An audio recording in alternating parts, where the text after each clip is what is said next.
Hi, my name is Bohdan, and today I want to cover the topic of hermeneutics. As a methodological discipline, it offers a toolbox for efficiently treating problems of the interpretation of human actions, texts, and other meaningful material. Hermeneutics looks back at a long tradition as the set of problems it addresses have been prevalent in human life and have repeatedly and consistently called for consideration. Interpretation is a ubiquitous activity unfolding whenever humans aspire to grasp whatever interpretanda they deem significant. Hermeneutics was developed into a more encompassing theory of textual interpretation in general, a set of rules that provide the basis for good interpretive practice no matter what the subject matter.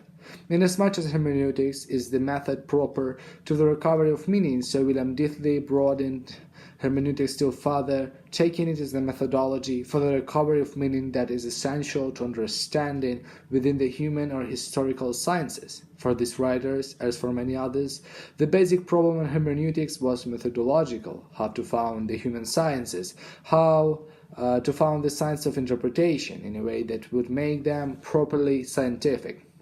The hermeneutic circle that had been a central idea in previous hermeneutic thinking and that had been viewed in terms of the interpretative interdependence within any meaningful structure between the parts of that structure and the whole was transformed by Heidegger so that it was now seen as expressing the way in which all understanding was always already given over to that which is to be understood. Thus, to take a simple example, if we wish to understand some particular artwork, we already need to have some prior understanding of that work. Otherwise, it cannot ever be seen as something to be understood. To put the point more generally, and in more basic ontological terms, if we are to understand anything at all, we must already find ourselves in the world along with that which is to be understood. All understanding that is directed at the grasp of some particular subject matter is thus based in a prior ontological understanding and prior hermeneutical situaedness. On this basis, hermeneutics can be understood as the attempt to make explicit the structure of such situaedness. Yet since the situaedness is indeed prior to any specific event of understanding, so it must always be presupposed even in the attempt of its own explication. The beginning of ancient hermeneutics as a more systematic activity goes back to the exegesis of the Homeric epics. The scope of the more recent discussions on the interpretation has become broader, often starting with the question whether human actions are to be viewed as physical phenomena or not and how they should be treated. Issues of interpretation hardly emerge if one adopts such a view. Interpretivists like Dithley, on the contrary, have argued forcefully that human actions cannot be viewed as natural phenomena since their meaningfulness makes them categorically distinct. The hermeneutic circle is a prominent and recurring theme in the discussion ever since the philologist Friedrich Hast, who was probably the first to do so, drew attention to the circularity of interpretation. The foundation law of all understanding and knowledge, he claimed, is to find the spirit of the whole through the individual, and through the whole to grasp the individual. Friedrich Schleiermacher in a lecture adopts as a principle the notion that the same way that the whole is, of course, understood in reference to the individual, so too the individual can only be understood in the reference to the whole. That this is one way of trying to express that has been called the hermeneutic circle. What we are trying to establish is a certain reading of texts and expressions, and what we appeal to as our grounds for this reading can only be other readings. The circle can also be put in terms of part-whole relations. We are trying to establish a reading for the whole text, and for this we appeal to readings of its partial expressions, and yet because we are dealing with meaning, with making sense where expressions only make sense or not in relation to others, the readings of partial expressions depend on those of others and ultimately on the whole. The circle in understanding belongs to the structure of meaning, and the latter phenomenon is rooted in the existential constitution of Dasein, that is, in the understanding which interprets.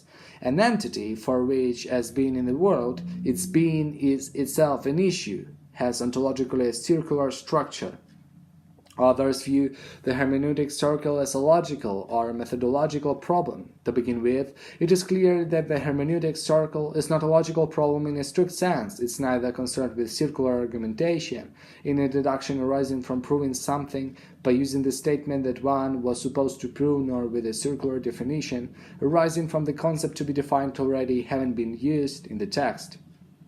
It is important to postulate that there is nothing beyond understanding a text, that understanding the sentences which compose it, and then there is nothing beyond understanding a sentence, than understanding the words which compose it. This widespread view is based on the belief in the validity of the principle of compositionality. The meaning of a complex expression is supposed to be fully determined by its structure and the meanings of its constituents. Such models of text comprehension are empirically tested and amount to a significant step forward towards the formulation of an account of text interpretation based on solid empirical evidence. However, a standard philosophical critique questions the possibility of providing testable models of text comprehension without appropriately acknowledging the normative presupposition underlying all interpretative praxis. Hermeneutic equity is the tendency of the interpreter to hold the meaning for hermeneutically true that best comports with the flawlessness of the originator of the sign until the opposite is shown. It is important to stress that the principle of hermeneutics equity is explicitly formulated as a presumption, a rule which can fail to stand up to evidence. In the Anglo-Saxon discussion on radical interpretation referred to above, the general thrust of the argument is that these rules are constitutive for the practice of interpretation. They occupy a specific status that must accordingly be recognized as an important presupposition of all interpretation. However, their apparent indispensability can simply be traced to the fact that they have been particularly well corroborated, as they have often been employed with success. Accordingly, it is only their greater corroboration that leads to a presumption that they are indispensable to every interpretation. Thus, the process of text interpretation, which lies in the center of hermeneutics, as the methodological discipline dealing with interpretation, can and has been analyzed empirically with the help of testable models. The question whether there are certain normative presuppositions of the interpretive praxis, like specific principles of interpretation that are constitutive of the praxis and indispensable rationality principles, is a focal issue of obvious philosophical importance. Yes, we have seen that text interpretation goes beyond the interpretation of simple or complex sentences, since it crucially includes a number of inferences that are necessary in order to glean the meaning of a text. Text interpretation as a goal-directed activity can assume different forms but must be distinguished from highlighting the significance of a text. In fact, a series of serious misunderstandings and confusions can be easily avoided if a clear distinction is made between interpretation as an activity directed at the approbation of the meaning of a text and textual criticism as an activity that is concerned with the significance of a text with respect to different values. Meaning is that which is represented by a text. It is what the author meant by his use of a particular sign sequence. It is what the signs represent.